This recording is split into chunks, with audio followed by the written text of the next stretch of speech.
terms of HIV, you need a very specific strategy to try and develop immunity against the virus. So, you know, again, it was very promising work that we were doing, very basic. And the idea was that if we find a good candidate, that would eventually translate into the rest of the BRILLIANT Consortium. We would be able to take this through to larger animals and possibly even into human clinical trials. So again, a lot of potential in the project that has all that has had to come to a halt.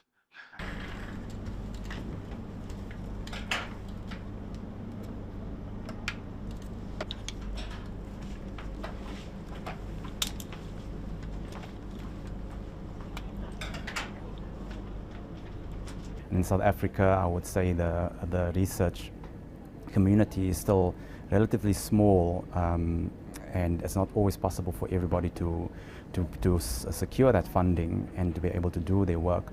You know, so it's not always possible for the very impactful work to be done.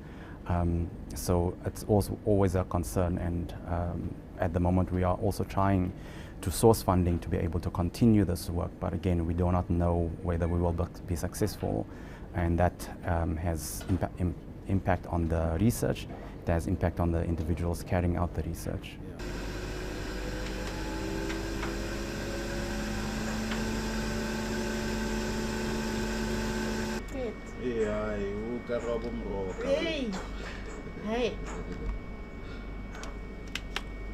My position is grant funded.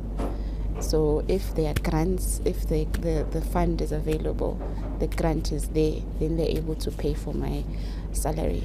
And with my salary, I also help at home. It's also pay for some of my studies and all of that stuff. So finding that then this has happened, it's affecting me in the long run.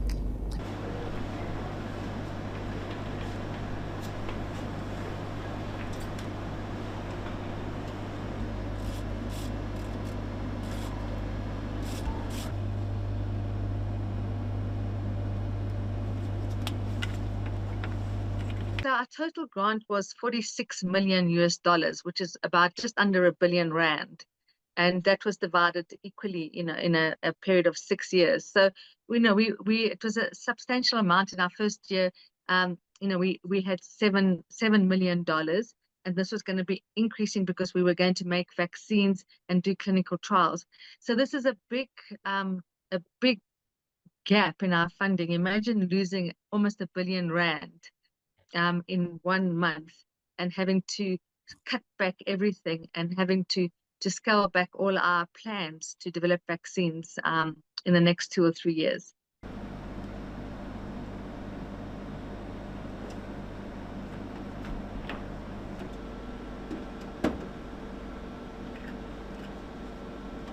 We did genomic surveillance. We were able to sequence the Omicron virus.